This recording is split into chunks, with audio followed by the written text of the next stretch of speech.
FearScape Media Network, exploring the unknown, one podcast at a time.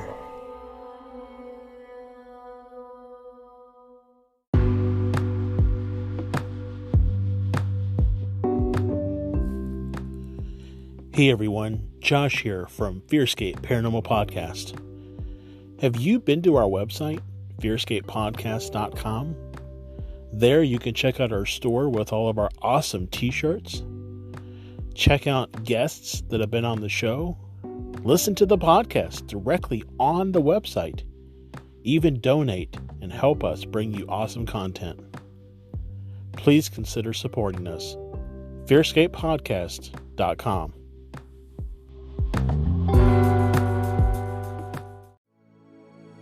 FearScape Media Network is your new home for everything weird and enlightening. Check out podcasts and YouTube shows covering content from discussions on horror films to the paranormal to meditation. Find out more at FearScapeMedia.com.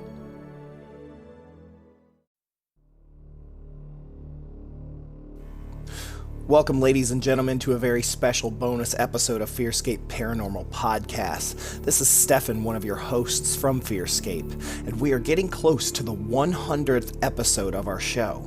And to celebrate, we are premiering a series of episodes called The Road to 100, Days Gone By, where we let you listen to episodes from FearScape Past, from our old radio show, FearScape FM, and more. And there may even be a few surprises, things that have never even been heard before.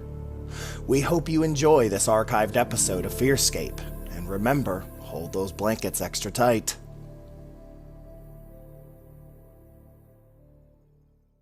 The following program is presented for entertainment purposes. WCHQ does not necessarily endorse the ideas presented. FearScape is a program that explores the legends and lore around many creepy and scary things. Information is researched and presented in an entertainment fashion and is presented based off of what we found. Legends have a way of changing over time, so beware.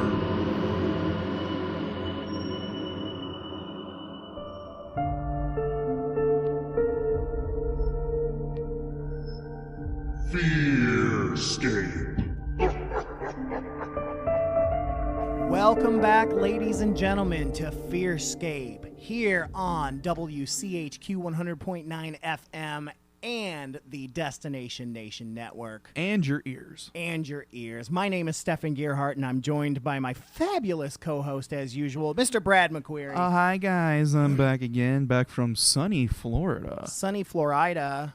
And Yeah. I'm just back from knee surgery, so... Yeah, you're looking good. Your knee's looking slim. Yeah, I got ACL replaced, as well as some other ligaments repaired, and so I'm on the mend, and boy, oh boy, have I had some creepy catch-up because of this surgery. Didn't you get a cadaver? Cadaver. Cadaver. Yeah, I have Cadaver. a cadaver's ACL in my knee, so I have a haunted knee. Cool.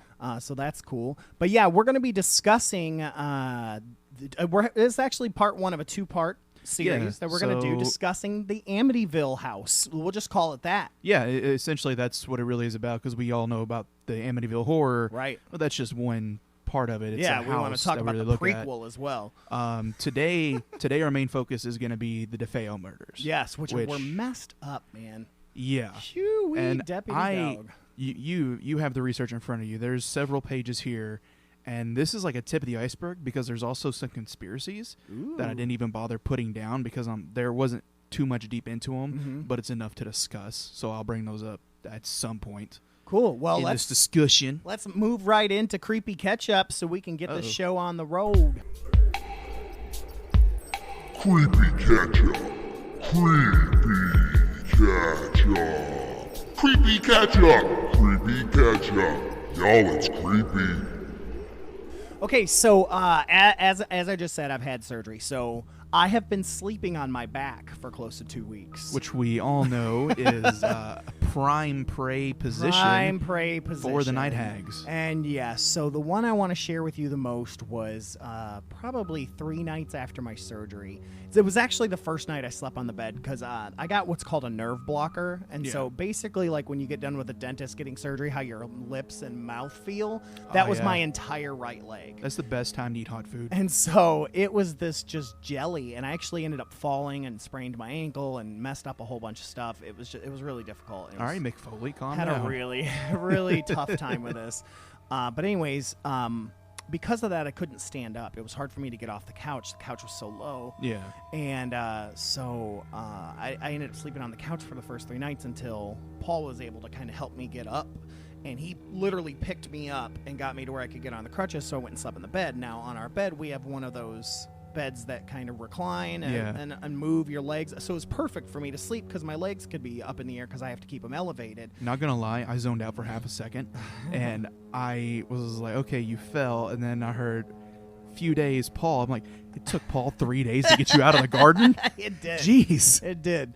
But anyway, so I'm in there.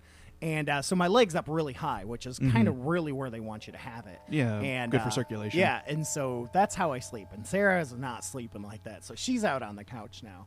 But anyways, I wake up, classic, can't move. Oh, yeah, baby, here we go. And I look up, I can hear the ceiling fan. Welcome and then to hell. I feel like, but I hear this like kind of like noise, but a whole bunch. And I look down at my knee, and there's these like tiny black creatures. Gosh, they had to be the size of Dobby from Harry Potter. Oh, they're just trying to help. But they looked like they would normally look, the night hags, those Yeah. things with the red eyes, the longish hair, like you can't see anything but the eyes, and they're all just like poking and prodding at my knee. And all kinds of stuff, and I can't move, and I wouldn't be able to move my leg anyways. It was still completely numb at that point, but I'm freaking out because I'm already scared because of my knee, and then I see these creatures who all turn and look at me at the same time, and I hear this like laughter, but it was like gargled, so it was like but in like unison. It was really creepy, man. And there was nothing I can do. I couldn't get out of it, and this, like, I swear I was there for 10 minutes just watching them. Just poke and prod at my knee and lift up my bandage and look underneath and all kinds of crazy stuff, man. And I just kind of closed my eyes so that I didn't have to look at it and just somehow found my way back to sleep. Were you feeling any pain while they were doing that? No, because my leg was numb. Oh, so the nerve blocker was Yeah, still the in nerve effect. blocker was still in effect, so I couldn't feel anything. And I think, and let's say it was a dream, even my brain was like, no, you're not supposed to feel anything here.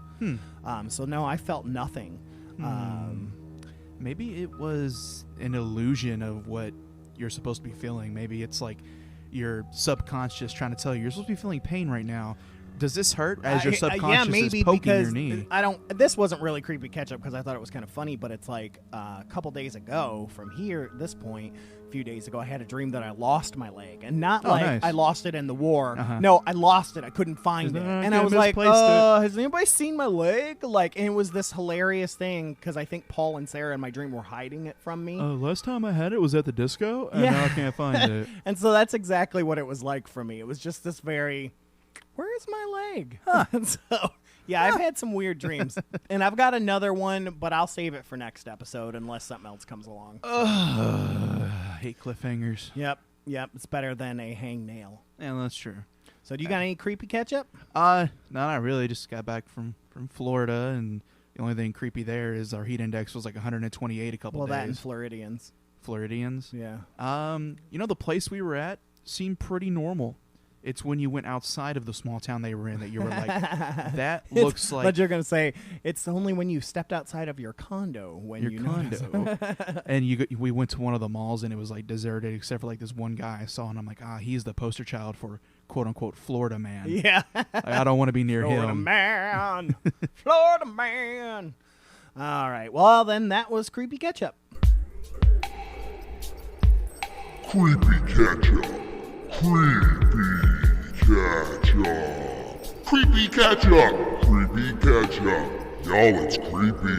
Cool, yeah. So I guess it's been a pretty couple interesting weeks for the both of us, man. I'm glad you enjoyed your vacay. I learned how to fish. Yep. Yeah, that's right. Your new name is Catfish. Yeah, Catfish Brad. Yep, Catfish Brad. Oh, Catfish Brad. That's funny because years ago, we used to do karaoke and we used to make up names. Uh-huh. That's what we used to do. And my karaoke name was Catfish Davis. I don't like it. I'm calling. I'm gonna have my lawyers on this. You will be getting a cease and desist. Oh, okay. But I'm going to send it to the past. Okay, yeah, I was about to say. From my future self. About to say, yeah. My friend David, his was machine. Parliament Jones. Well, come on, did you even try? So, but anyways, I know you said you've got some cool spooky news. So, oh man, this. Let's go on and get straight into spooky news. This thing.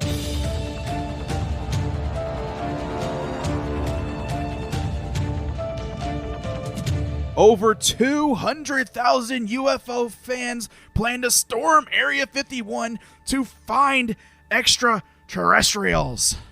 Wait, so they're going to storm Area 51? We don't know where it is. Oh, we know its coordinates. Yeah, but I feel like that's the old Area 51. It's just north of Area 52. Or south. Or south. It's but I'm somewhere like, in that I area. feel like, before you even get into the story, I feel like the government, then them announcing it also. It's like, oh, okay, go for it, buddy. Yeah, okay, whatever. Well, here's the thing. We've known for a long time the location of Area 51. All you need to do is just go into the Nevada desert and poke around until you see people with rifles say, no, not this direction. No, it's like, oh, Area 51's that way. Yep. Got it. So don't go that way. Yep. And then also with, like, Bob Lazar and other individuals who have come forward. Now, Bob Lazar never worked at Area 51. Yeah, he worked at another site. Yeah, he worked off a sub base, but it was connected to Area 51, so he's aware of the location, and he took friends there to look at stuff, and his story's awesome, by the way. It is. You get a chance. Netflix has yeah. their documentary now. The Bob Lazar doc. Check it out. It's. But this episode is not about him. No, tell us this news story. I'm sorry, I got distracted. So, I saw this first on Facebook maybe 3 or 4 weeks ago. Facebook friend had checked into going to They Can't Stop Us All invading Area 51. And I was like, no, guys. They can stop you all. And I'll tell you why here in a second, but let me just read this article. And this comes from Disclose.tv, one of our favorite little spooky ooky, is it a real story, is it not a real story type thing. They're just fun stories. You decide, really. And this one, as it is an actual event on Facebook, I'm like, this is pretty legit. So, Area 51 is the popular location for many extraterrestrial sci-fi movies and TV shows. But it's where some people believe the U.S. government houses alien technology in a secret military base. Over 220,000 people have planned to storm this infamous area in Nevada in an attempt to prove that it does, in fact, house extraterrestrial items. The plan, which was titled Storm Area 51, They Can't Stop Us All, was first created on Facebook in a private group. The charging fans have set September 20th this year as the day of the attack. It is believed it would start at 3 a.m. Okay, so break away from this real quick. Don't call it an attack. That's when they're going to get their experimental weapons out and be like, well, we've been looking to use these. They're just going to stand out there and flash. Psh, everybody's going to forget what they're running from. Yeah, exactly. So everyone is meeting up at the Area 51 Alien Center. This isn't just a few crazed fans either. The plan has actually attracted thousands of people claiming they will attend. After all, it is still an active military base, and angrily charging onto it could have detrimental consequences. Well, yeah. And here is a tweet from George Knapp regarding this. George Knapp tweets, "This plan has been proposed multiple times over the last 30 years. Then, as now, it's a really bad idea. There are no aliens at Area 51, no alien tech either. Base security is more than capable of handling Winnebago trespassers. Arrests will make for a heck of a story, though." I don't know if that's George Knapp's voice, but I do agree with him that there are no aliens or alien technology at Area 51 because, let's be real, it's so public now what Area 51 right, is. That's what I'm saying. It's probably at like a Louisville International now. Oh, I know. They have an Excuse me, underground. Muhammad Ali. It hasn't officially switched, though. It did. The sign is not up. It the switched. The sign is not up, Stefan. It switched. The sign is not up. It switched. Yeah, they're probably like just in there like creating like an ice cream that doesn't melt. Yeah, and I mean, there's more to the story, but really the rest of the story is just the history of Area 51. Which, if you really want to know it, go Google it. Yeah, or just It's wait out for us there. to do an episode on it. Yeah, or just wait for us to do an episode. I just finished a book on it, and it's a fun place. But here's the thing: Area 51 is a place where they develop experimental technology. Mm-hmm. And one of the little experimental technologies that they have been developing over the years is a subsonic cannon, which can cause diarrhea, convulsive vomiting, and migraines. So 220,000 people all of a sudden are just going to paint the desert browner than it already was. Because Area 51 is going to be set up with this freaking cannon, and it's just going to make them all poop themselves.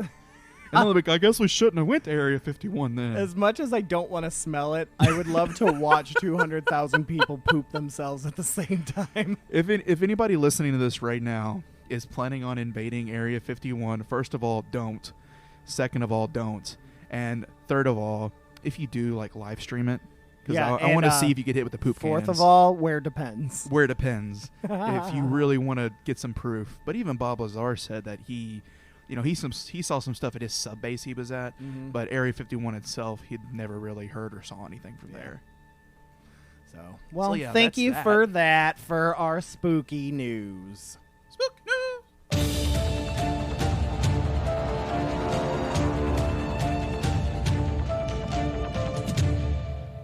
Alrighty, I'm super pumped. I am a huge fan of Amityville. I read the book years ago on the Amityville horror, as well as, of course, watched all the movies and things like that. I've been obsessed with this case for a very long time, and you have been obsessed with the DeFeo portion of this. I wouldn't call it obsessed. Well, I mean, since Just we've been rabbit friends, hole. I know that's the rabbit hole you've found yourself down quite a bit, was the DeFeo portion. And so I'm excited to hear a lot because I, of course, have focused more on the horror portion with the Lutz family, but I'm excited, so let's move right along. Alrighty. So I would like to cite our main source for this research. Actually comes from a website called AmityvilleMurders.com. This website's really cool. They have a lot of files from the original case. They have screenshots and photos. It's really cool. For the DeFeo murder, it has a map that breaks down like how the murders happen, where they happen, stuff like that. Wow. So if you guys want to dive into it yourself after hearing this episode, it's AmityvilleMurders.com. There's some stuff on there that I didn't put into this because I'm like, this is radio. We're not allowed to say those things. Yeah, what's interesting here is, the Amityville horror with the Lutz so overshadowed this like horrendous murder. And this murder, yeah, like you said, horrendous. It's crazy. I mean, I think if the Amityville horror stuff had not happened, I think we would still be looking at this like we do a lot of other true crime stuff, and this gets overlooked a lot because of that. I think. And we'll talk about my beliefs on the Amityville horror in part 2, but just a little like foreshadowing. Truth is stranger than fiction. Amen. That's a fact. So let's go ahead and dive into the DeFeo murders.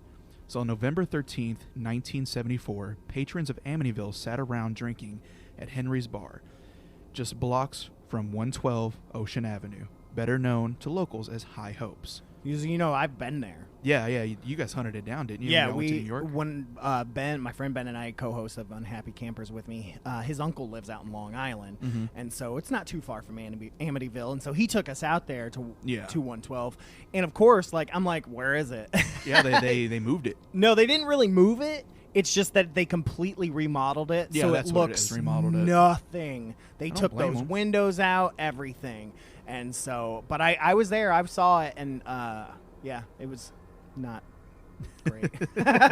Anyways, And that's it for the episode, guys. We will see you next week. And Bye, good night, blanket folks. huggers. So at 6:30 p.m., Ronald Butch DeFeo Jr. swung open the door of the bar and shouted, Please, you've got to help me. I think my mother and father are shot. The young man falls to his knees and begins weeping, surrounded by his startled friends. Butch's best friend, Robert Bobby Kelsky, along with Joey Yeswit, John Alatiriri, Al Saxton and William Scrotamaglia. Woo, those are some Italian names. Oh, yeah, we're in the Northeast, yes. Raced back to 112 Ocean Avenue, driving Butch's 1970 Buick Electra 225. Upon arriving, the men found the front door unlocked. Inside, the house was dark and still. Shaggy, the DeFeo's sheepdog. Oh, wait, so Shaggy's the name of the dog? I think that's reversed. And the younger brother's name was Scooby-Doo. Scooby-Doo. And his dog, Shaggy. Began barking as the men entered. The dog was tied up to the inside of the kitchen's back door. Oh, no. Yeah. Bobby Kelsky led the group of men up the staircase to the master bedroom on the left. Switching on the light, the men were met with a horrific scene.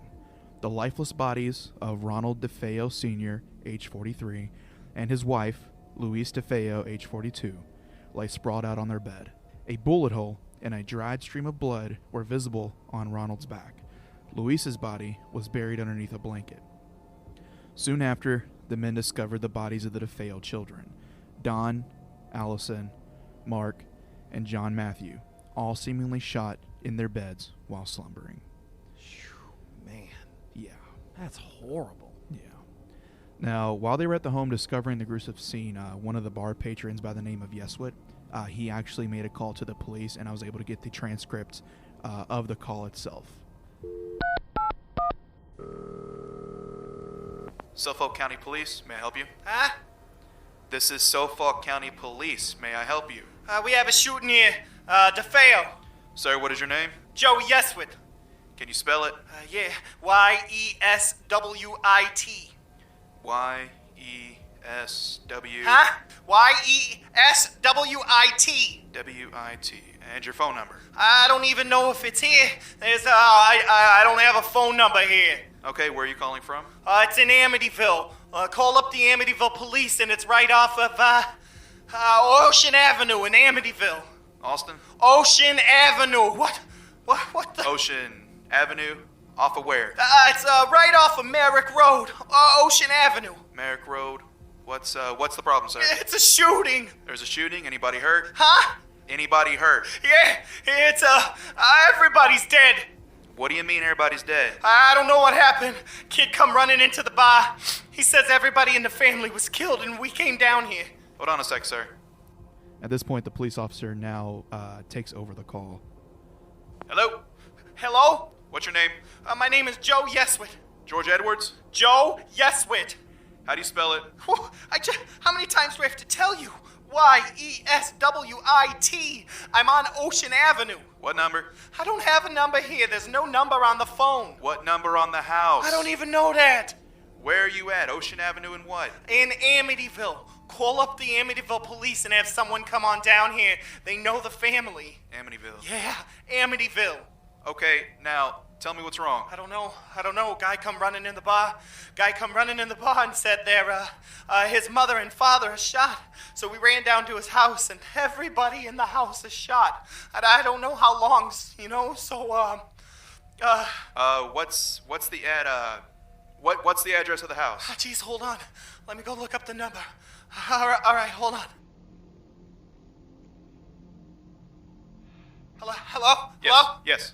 It's 112 Ocean Avenue, Amityville. One what? 112 Ocean Avenue, Amityville. Is that Amityville or North Amityville? Amityville, right on South Merrick Road. Is it right in the village limits? No, it's, you know where the high school is? Yeah. It's in the village limits, yeah.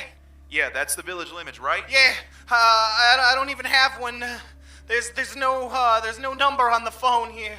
All right, that's where you're calling from, public phone? No, I'm calling right from the house because I don't see a number on the phone. You're at the house itself? Yeah. How many bodies are there? I think, I don't know. I think they said like 4. There's 4? Yeah. All right, you say right at the house. I'll call the Amityville Village PD and they'll come down. Oh, okay. So first of all, I feel so bad for Yeswit because he had to repeat himself so many times, man. And, this was in the 1970s, so, phones have been around for a little bit. But still, that constant, like, what? Yeah, Why and did you it's say? it's the early days of 911, depending on which part of the country you were in. I think 911 was kind of introduced in the late 60s. And so even considering this is, what did it say, 74? Yeah. It's still early. You Oh, know, okay. so who knows how it's set up, what's going on.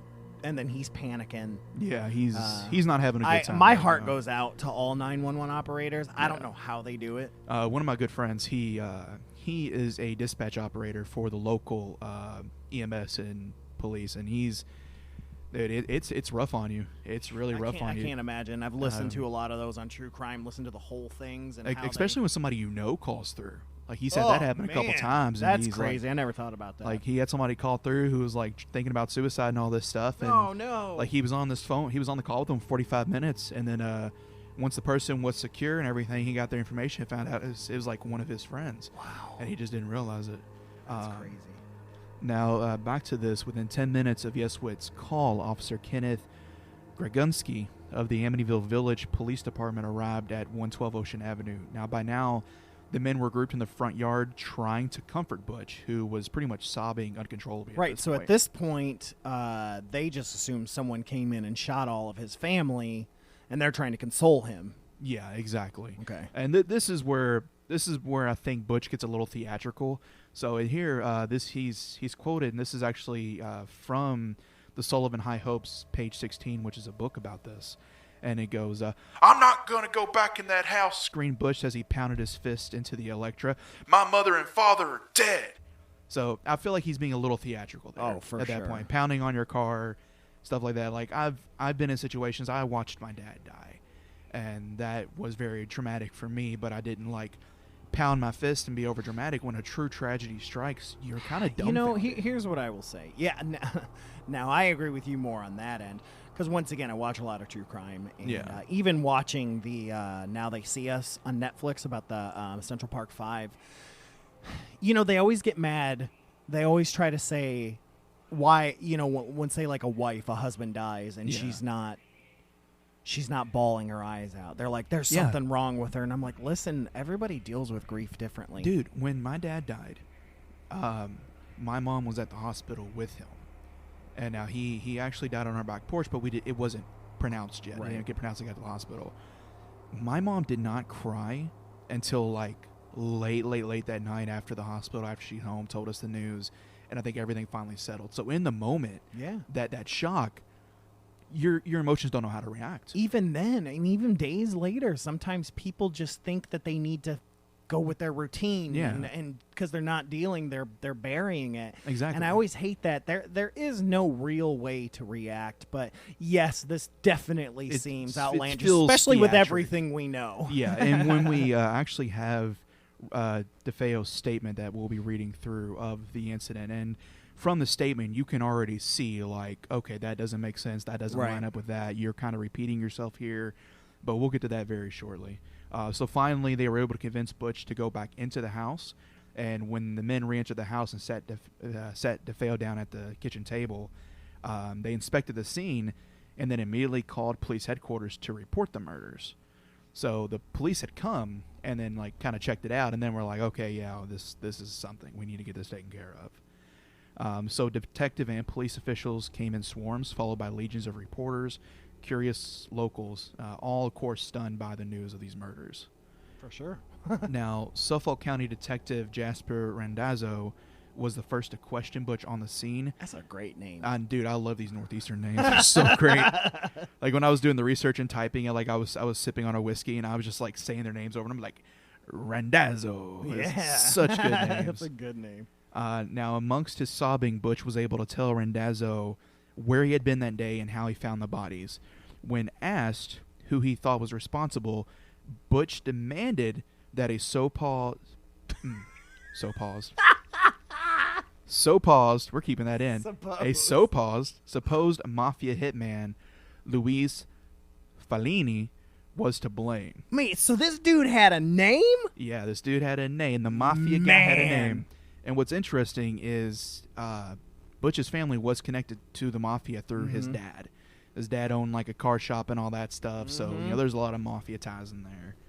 So Detective Gerard Gozaloff suggested that Ronnie be put into protective custody, Ronnie being Butch. Right. And if indeed the killings were linked to organized crime, then he would be protected.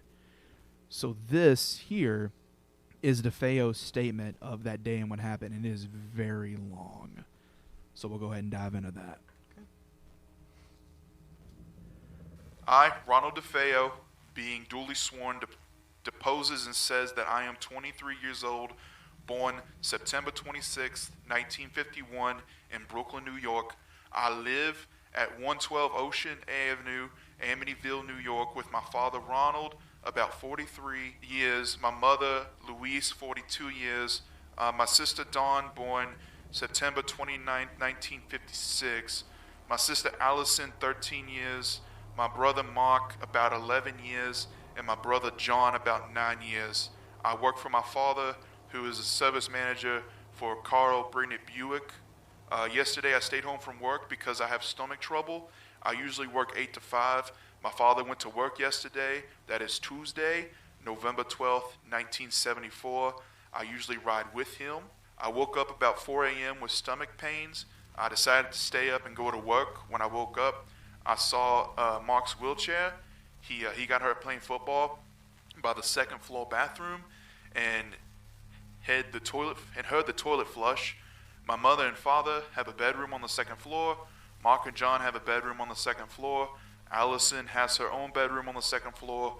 My bedroom is on the third floor, and Dawn has a bedroom on the third floor. We have a sheepdog that stays in the house. He stays tied inside the back door.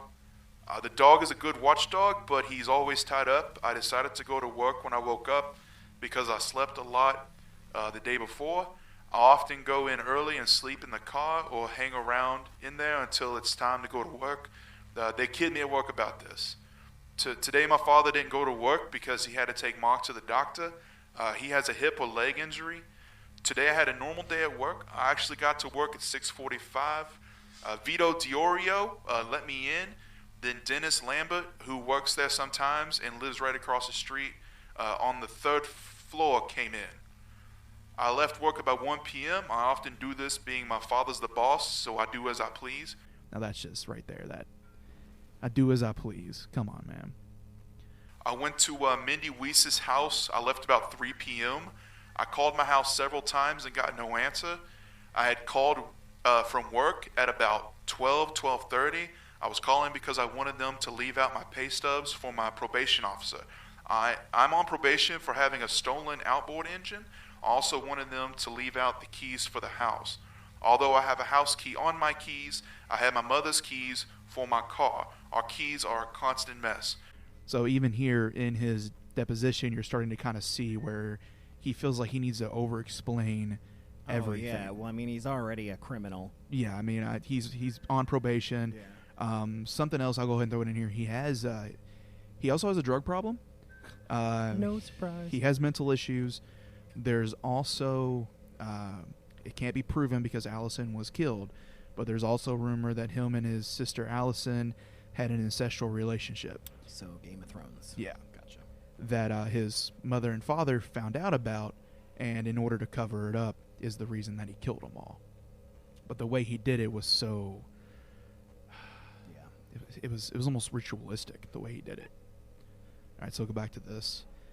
Being I didn't have the stubs, I didn't go see my P.O., Mr. Patterson, at the Ace Youth Center. When I left Mindy's and went to Henry's Bar, I got there about 3:10.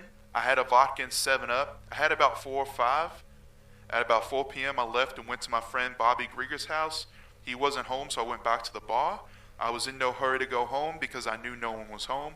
I didn't want to break in because when I do, I get in trouble. My father hits me. I stayed in the bar till about 4:30 p.m. and went back to Bobby's. I saw him, but he was locked out, and we talked until his wife came. This was about 5:45 p.m. I stayed at his house and tried home again and called Mindy. I should add that before I went to Henry's, the first time I stopped home, the 2 cars were there, but nobody answered. I didn't understand this. After leaving Bobby G's, I went back to the bar. Bobby K was there. I told him about my house. After a couple minutes, I decided to go home and break in. I went home. I went to the kitchen window. I forced the storm and screen, which were both down. The inside window wasn't locked as the lock has been broken. I climbed in. All the lights were out except one over a picture in the living room. This was on when I left. However, the front light outside on the statues was on. I turned this off when I left. I am positive of this because the woman to the south of us complains about me taking my car out through her driveway, and I was blocked in. I shut the light so she wouldn't see me. When I came in, the dog barked. I put the light on over the kitchen sink. I went through the dining room and put 2 light switches on.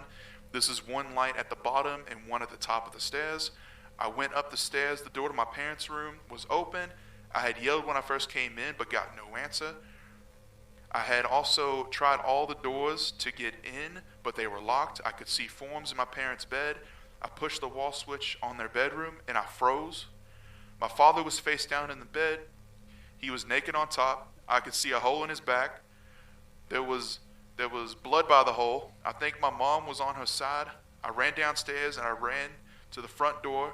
I turned the lock handle, which is above the doorknobs, and then the knob. I wish to say that the only way this door can be locked this way is from the inside or outside with a key. This was a double locked. It was only single locked when I left because I had no key. I jumped in my car and went to Henry's. I was crying. I told Bobby Kane about 6 people came back with me. They all went in but stayed outside. Somebody inside must have called because the police came. They asked me to go back in the house, but I never went upstairs. I further wish to add that when I went to Bobby G's house, I shot heroin in my right arm that I bought for $20 from Bobby's wife, Pat. She on heroin, but he's not. Although I use heroin, I don't consider myself to be an addict. Throwing this dude's wife under the bus. Dude, he's like, all right, I'm about to get caught for this crime or something. I better, here's a worse crime. I'm going to throw this worst crime out. Or what he probably thinks is the worst crime. Right. Oh, they do heroin. Murder? Nah, heroin. Heroin's bad, y'all.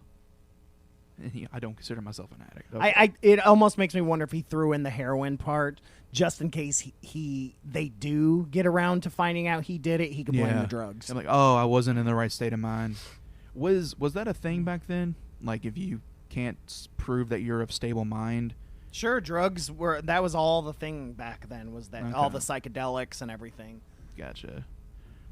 I also wish to add that I left home for work about 4:45 a.m. and stopped at Sal's Luncheonette before going to work. I had an egg cream and bran muffin, not coffee. I now remember that when I left Mindy's, I tried my house, and I went to Bobby K's for a minute. He was sleeping, and I knocked on his window, but he wouldn't come out. I now know that my whole family is dead, and I wish to relate about a man who I have trouble with. This man's name is Tony Mazzeo. He is about 70 years old. He used to always come in where I work. Several years ago, his house burned down. He was a good friend of my father's. Him and his wife came to live with us. He had a key to our house. About 2 years ago, I had an argument with him at work.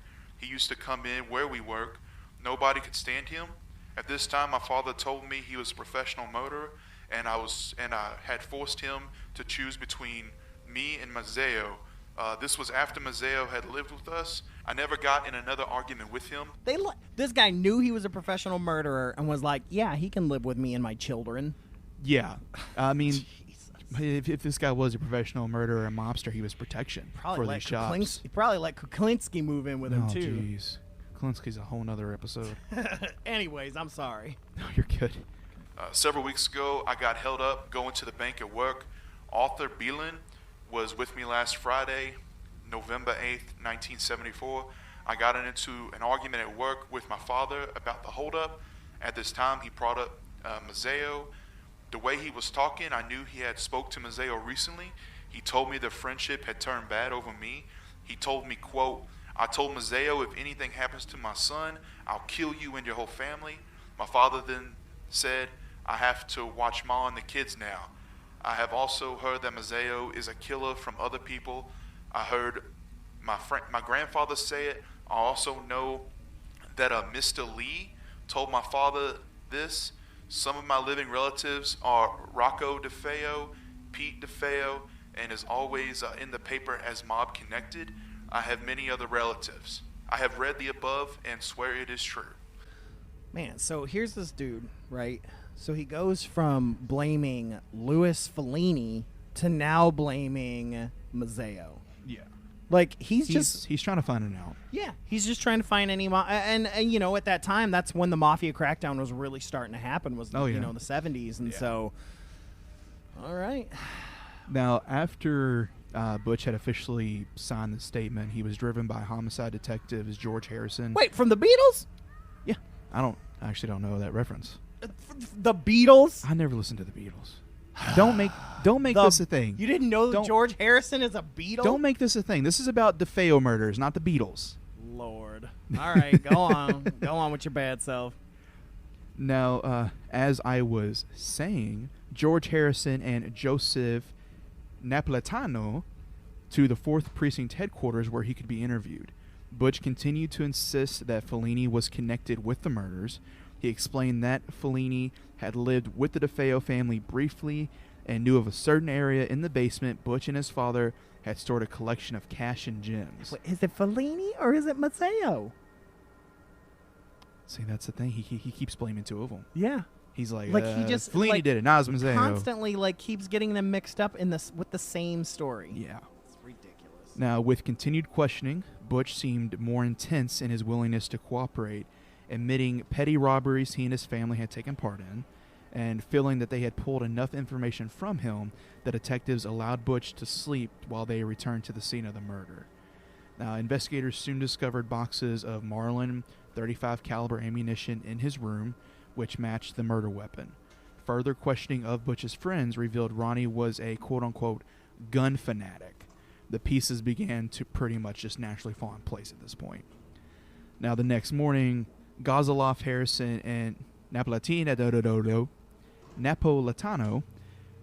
I just read something real quick. What's that? So this says that Louis Fellini, a.k.a. Tony Mazzeo. Oh. So maybe he used a different name while he was mobbing it up. Yeah, so he was like trying to be cool and say the mob name, but then said his real name. Right, so that makes a little more sense. The website did not clear that up. No, not at all. I had to look it up, but I mean, everything I know about DeFeo, I'm like, that also makes sense. It makes sense. So the next morning, they went to wake up Butch, who was still asleep on a cot in the police file room. As Ronnie awoke, Harrison began to inform him of his rights. Butch became anxious. You don't have to do that. Get Fellini. He's the guy you want, not me. Detective Dennis Rafferty and Lieutenant Robert Dunn soon relieved Gozoloff and Napoleon Dynamite. Napolitano, after hours of questioning. Rafferty continued to press at the discrepancies in Ronnie's version of the events and his involvement. As we all just heard, it's very all over the place. Butch continued to lie, claiming that he had been awakened by Louis Fellini at gunpoint and made Fellini, according to him, made him accompany him as Fellini killed each member of the family. Lord, so he's digging now a hole that's just getting deeper and deeper. He went even further to describe how he had discarded of the evidence in a sewer in Brooklyn. At the end of the investigation, Rafferty simply asked, "Did it really happen that way?" And Butch simply replied, "No. It all started so fast. Once I started, I just couldn't stop. It went so fast." Guilty! So he's just guilty. like, this happened. I was eating some Cheerios. It was yesterday. There was no coffee there. No coffee. Let me tell you, there's usually coffee when you stop in at blah, blah, blah.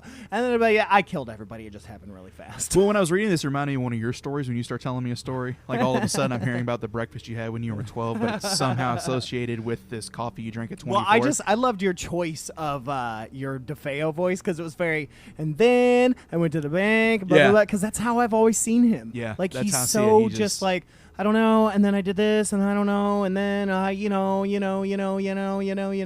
it's all true. Well, when I was reading it, I heard like a 13-year-old cheerleader in my head. Is what I heard. Exactly. And then I went to the mall, and Susie normally goes to the mall on Wednesdays, but I went on Thursday because Kelsey went on Friday. On Friday. Yeah. So some little conspiracies about this. Yeah, I forgot I wanted to hear about some of those. So the first thing we'll dive into is the paranormal aspect of this. Oh, well, I guess so. I mean, they played that up a little bit in the book and movie. Now, there is a book, I believe, I can't remember who wrote it, but it's about the DeFeo case. Is it the night the DeFeos died? I believe so. That's Rick Osuna. Okay. You can buy that on this website. And it is talked about in there that because of DeFeo's drug issues, he was essentially a night owl. He stayed up all night and watched TV and would talk to himself.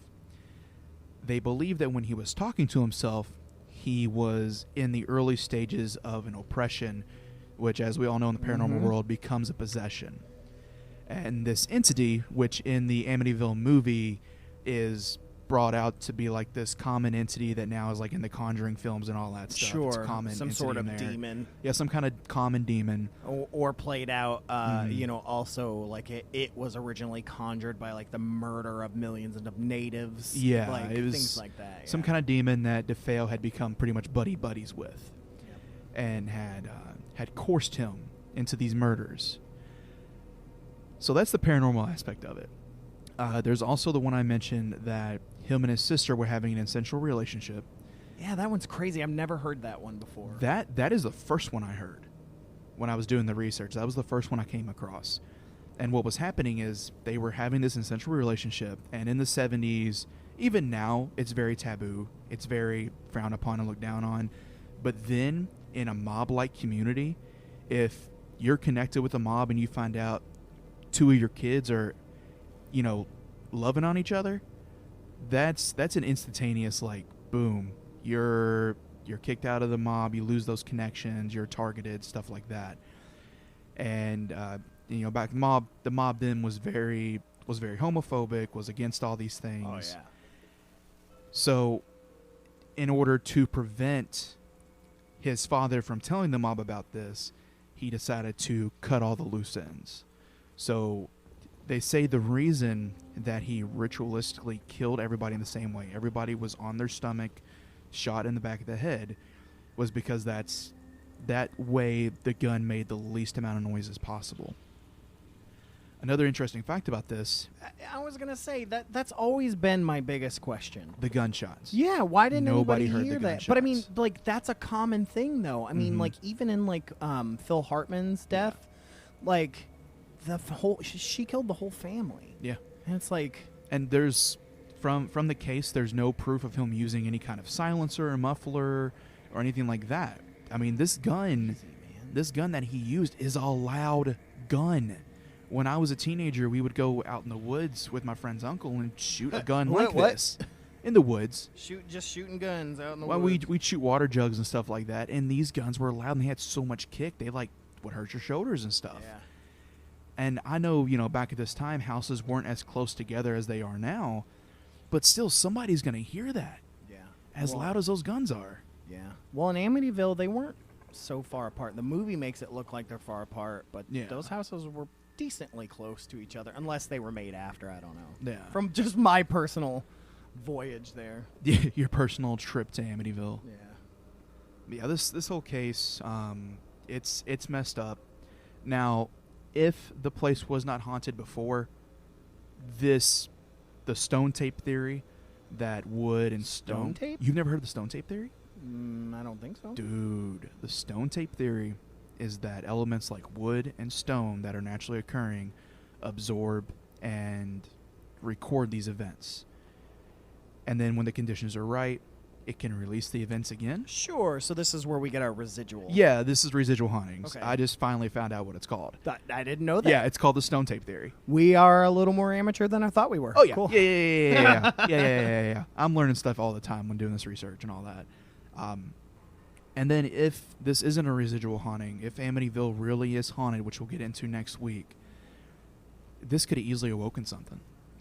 For sure. DeFeo, if he's chilling, doing some kind of rituals or something, appeasing this demon, then there's no telling what he could have brought in there. For sure. And we'll get into the haunting aspect, but something I learned during the My Amityville Horror documentary, which was one of the kids from the Lutz's family right? Yeah. that talked about how real it was for him and everything, was that one of the things is that George was already massively into the occult and the paranormal and stuff. The father, right? Yeah. Yeah. So he was already, and so, there's a good opportunity he welcomed in that spirit, that he wanted that. Yeah. There's some talk about that. Yeah, there's talk that he wanted it, and there's also talk that the reason he bought the house was because he knew there was a murder in it. Yeah. But didn't tell anybody else in his family. Yeah. It was like, I got it real cheap, honey. What a maroon. What a maroon. Oh, look at this. What a steal. So this was just insane. And you're right. Like, I'm looking right now, and there are so many other theories that are out there. Have you heard about the theory of the seventh body? No, I've never heard of that one. Yeah, and so there's a documentary film out there called Shattered Hopes, and it talks a lot about that. This says, during the final stages of researching the book that Osuna wrote, he discovered a mysterious and intriguing image embedded in the actual negative strips of the DeFeo crime scene photographs. And after receiving the reprint, Osuna was amazed that the photo seemed to show what would later be called the seventh body. Osuna had numerous theories about the image, including it was everything from a repositioned DeFeo to a commingling of crime scene evidence from another case, a red herring, if you will. Questions around the mysterious seventh body were left unanswered for several years. That was until Ryan Katzenbach undertook the extensive research for his docudrama Shattered Hopes, which I just talked about. Him and his team continued where Osuna left off and spent years researching the DeFeo case and the Amityville House like no other documentary crew had done before. And since the seventh body question has been answered, a link is provided. You can actually go to the Shattered Hopes website. I want the answer. Which is amityvillefilm.com. And I would read it, but I mean, it's long. But they actually show the image and everything, and it looks very similar to Allison DeFeo. Oh, okay. Different, but similar. It's kind of gross because it's very graphic. Well, yeah, these are crime scene photos. But yeah, so I mean, there's this, supposed seventh body. I don't know, man. Like, there's just so much stuff that's out there, and I'm glad you brought this to me because it's like I've never dug deep into DeFeo. No, and I know you've listened to podcasts and everything about this. And it's because you don't think to, because as we were talking about at the top of this podcast, is essentially Amityville is known for the haunting, for the what was the paranormal couple that got involved? George Lutz, the Lutz family. Oh, you're talking about Ed and Lorraine Warren. Yeah, the Warrens, because this was their first big national case that got a lot of headlines and really put them on the map to what they would become. And we meant to do this episode a long time ago, shortly after the passing of Lorraine Warren, and I'm sad it took us so long to get the episode done, but I'm glad we're here because the Warrens themselves, if you take them away from this case, they have a lot of controversies. Oh, yeah. So them having controversies, getting mixed up with the Lutzes and what is seen as a controversy, which is attached to a murder, which is seen as a controversy, leaves a lot of questions and little bubbles that we just want to pop. Yeah, I mean, he goes on, he doesn't just confess it at first. He goes on to say... Oh, he took a while. And he changed it constantly. He said he was one of 3 people that did it. Just all kinds of crazy stuff. Yeah, there was also another theory where him and his sister did it, Allison, and then when they were done, he killed Allison. Yeah, it says here that Butch has always contended that his sister Dawn had a hand in the killings, even during the course of feigning insanity. Oh, Jesus. And how old was Dawn? I think she was the older one. Okay, so I had that mixed up. So everything I just said, take it back. Yeah, so Allison was young. I think she was 9. Allison and DeFeo did not have an incestual relationship. It was Dawn and DeFeo that had the incestual relationship. Yeah, Dawn was older. Allison was tiny. Wow. Okay, Allison was 13. All right. Redacted. Debunked. So it goes on. So let me see here. Is there 2 pages in this or just 1? Okay. 17 pages. Says this is more about Dawn having a hand in it. This is Ronnie. Were you using drugs that day? And he says, no, sir. He says, had you used drugs before that day? He said, no, I didn't use drugs. No, sir. Not the kind of drugs you're talking about. Right? And he says, are you taking medication? He says, I was taking medication from the drugstore that my mom gave me, not your street drugs. Even though in his statement he says he used heroin that day right, earlier. because it constantly changes. Yeah. And so at one point he says, well, I remember somebody. I told you I blacked out or fell asleep. Somebody came down there and started kicking me. And when I got up, the TV was off, the lamp was off, the room was dark, and all I know is somebody was standing there with a rifle in their hands, and the hands of that person were black. Ronnie, who is this person? It was my sister. Who? Dawn. That's who I thought it was, to be quite honest about it. And he's also claimed in other statements that it was the demonic entity that brought him the gun. Good God. Yeah, man. I think he passed away. I don't think he's alive anymore. I know he was still alive for quite a while. So, but here's another little tidbit. This comes from the medical person here. Yeah. So it says. This illustrates the injuries discovered on Butch DeFeo 5 days following his interrogation. To cover their tracks, the police and the district attorney concocted a story that Butch and his father had a fight on November 11th in the basement of the DeFeo house. He's still alive, by the way. Yeah, that's what I thought. However, testimony at trial Still proved in to be jail. less than credible for the prosecution's needs. So this said, at approximately 11:48 a.m. on November 15th, police officers conducted a search of the waters at the end of the Amityville dock, and a .35 caliber Marlin rifle was found at the position shown on the diagram, which we talked about. Yeah. And then it says, on November 18th, 1974, the defendant was examined by the Suffolk County Jail by a jail physician. The findings included a subsiding bruise on the abdomen, a subsiding bruise on the left leg, a healing abrasions of a spinal area. The bruises and abrasions were between 4 to 7 days old. On the late afternoon of November 11th, the defendant and his father engaged in a fight and a physical altercation in the basement of the DeFeo home. Mm-hmm. So they were using some rough tactics. You know, and that's the thing about this is, like, I know there's more to the story, and there are people that defend him still. Oh, yeah. Which is crazy. He had like a whole fan base. Oh, yeah, he has a huge fan base. And he had to sign something when he had to sign something when Amityville started becoming a thing, the stories and the books and all that said that he would get no royalties whatsoever for his name. Yeah, you know, that's a pretty common thing. Yeah. Because there are some people in jail who committed heinous crimes that get royalties because they never had to sign anything. And it also depends on which state. There are some states that you are not allowed to make any money while you're in prison. Yeah. But yeah, I highly recommend checking out this book, The Night the DeFeos Died by Rick Osuna. And we're going to get into next week into the horrors of Amityville with the Lutz family moving in and the media sensation. Yeah. But I want to tag, I know the most recent Amityville movie that came out is about the DeFeo murders. I haven't seen it, so I don't know how cheesy it is or whatnot. But it deals. Is it a straight-to-TV movie? No, it was in the theater. Oh, okay. And it deals with, you know, the possession and everything happening to him from that angle. Takes that approach. But him. So I'm very interested in checking that out. The other interesting thing that I love that's very, very interesting, and they bring this up in the movie and the book, is it how interesting? similar George Lutz and Ronnie DeFeo looked.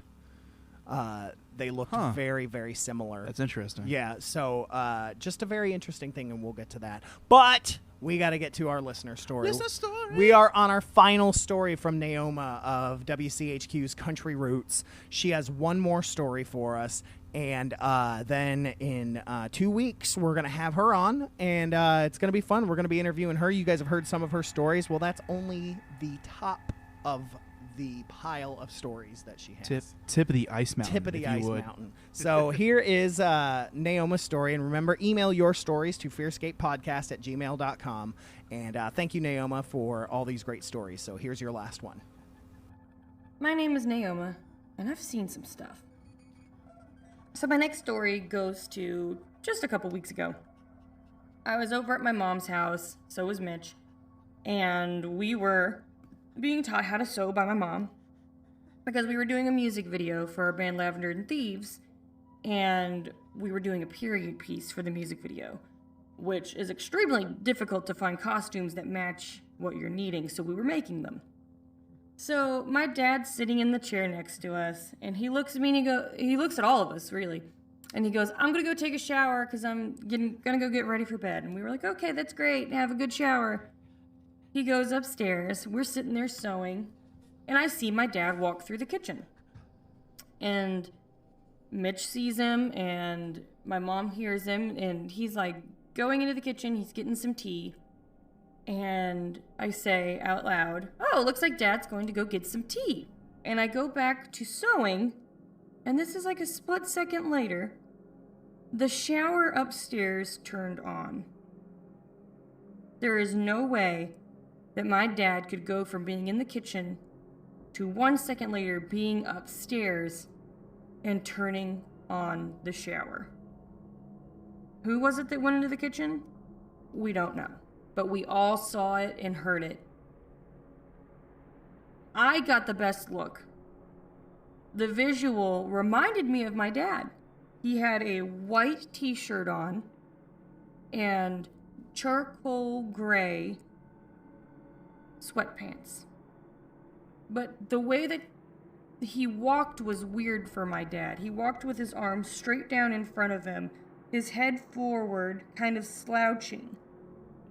And he walked in a way that it was almost like he was beelining for something. Whereas when my dad walks, he kind of walks with his arms swaying to the side and his head up, and he's always looking around at things. This was very different. And it was just strange. We don't know who it was that we saw, what it was that we saw, for that matter. And I think that was the first time that Mitch had ever actually seen a ghost. All Mitch ever says about that situation is, that was weird. And I'm like, yeah? He's told me that being around me has, I guess, made him more open. But those are some of my ghost stories. I've got 1,000 more. If you want to hear more, I'll tell you more. Shower ghost. Yeah, well, I mean, was the shower the ghost, or the person walking through the room the ghost? Haunted right? showers. Haunted showers, man. I want it to be a haunted shower so much. I'm waiting for Old Spice to have a commercial like that. Yeah. All right. Well, thank you guys so much for tuning in. Remember, send your stories, fearscapepodcast@gmail.com. We will take any and all, even if there are a few lines, we can bunch a couple together. Yeah. But yeah, we of course want to say a big thank you to WCHQ as well as the Destination Nation Network. You can find all of these episodes there at WCHQFM.com or DestinationComics.com/DNN. And on that, I think it's time to get out of here, man. Hey, for night-night. It's time for night-night. So on that, this has been Stefan, and I will catch you on the flip side. And this has been Brad. Hold those blankets extra tight. Good night, folks.